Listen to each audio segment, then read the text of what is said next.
এই মুহূর্তে আর একটুখানি কাম এবং কম্পোজার মেনটেন করা উচিত।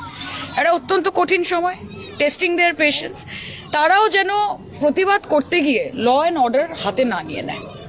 গতকালের ক্ষেত্রে আমরা দেখেছি যে একটা হিটেড আউটবাস্ট হয়েছে, তার ফলে পুলিশকেও প্রহার করা হয়েছে।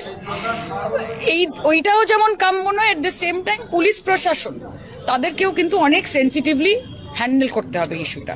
এটা একটা রেগুলার প্রতিবাদ, রেগুলার রাজনৈতিক একটা মিছিল, একটা রাজনৈতিক একটা কিছু হচ্ছে না। এটা একটা সম্পূর্ণ এসএসসিতে যারা যোগ্য চাকরি প্রার্থী তারা একটা অত্যন্ত কঠিন সময়ের মধ্যে দিয়ে যাচ্ছে। সর্বতভাবে প্রত্যেকটি মানুষকে, প্রশাসনকে তাদের পাশে থাকতে হবে। আমরা জানি যে মমতা বন্দ্যোপাধ্যায় বাংলার মানুষের পাশে কিভাবে থেকেছেন এবং বাংলার মানুষ জানে যে 34 বছরে সিপিএম তাদের কি দুর্দশা করেছিল এবং গোটা দেশ জুড়ে বিজেপি কোন একনায়কতন্ত্র চালিয়ে যাচ্ছে। কাজে ভোট বাক্সে মানুষের সমর্থন মমতা বন্দ্যোপাধ্যায়ের প্রতি আছে কি নেই আপনারা 26-এ অবশ্যই দেখতে পাবেন এবং আমরা সর্বতভাবে বাংলার মানুষের পাশে